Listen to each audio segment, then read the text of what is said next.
Ain tadi Ain ada sebut masa seorang wanita tu dia baru bersalin, lepas tu ada macam-macam komen. Yes. KJ nak tanya sikit sebab tak pernah juga, ataupun tak pastilah, mungkin negara lain ada juga budaya macam ni, tetapi Malaysia ni memang famous dengan budaya kita komen tentang badan orang lain. You kan? Ain kan, KJ tahu tak, Ain tak pernah komen pasal badan orang lain tau. Tapi Ain rasa bila dia orang komen ni, dia berniat baik ke macam mana? Sebab mungkin kadang-kadang kita pergi majlis kenduri kahwin, jumpa orang, dia tegur sikit lah, dah naik badan sikit. Hari tu KJ, orang tegur Ain macam tu tau. Orang cakap, makcik ni tegur Ain, Ain, badan Ain ni dah naik Tak ada pula Ain cakap, badan makcik lagi besar dari saya. Tak ada pula Ain cakap macam tu KJ. Kita tak buat macam tu kat orang tau.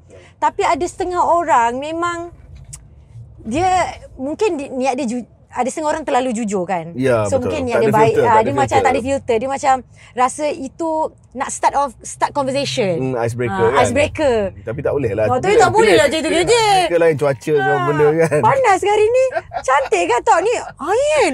Oi, nasib baik kita tak makcik lagi. Tak ada kita buat macam tu kan. Tapi itulah untuk orang yang Ain rasa yang seringan betul mulut nak tegur pasal badan orang, nak tegur pasal fizikal lah especially. Ain rasa korang kena control sikit lah sebab tak semua orang mungkin bila diorang kena tegur macam tu diorang okey. Tapi tak semua orang okey macam korang.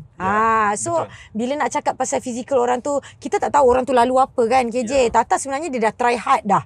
Tapi tak jadi kan. So bila nak tegur, Ain rasa baik jangan cakap pasal fizikal lah kot.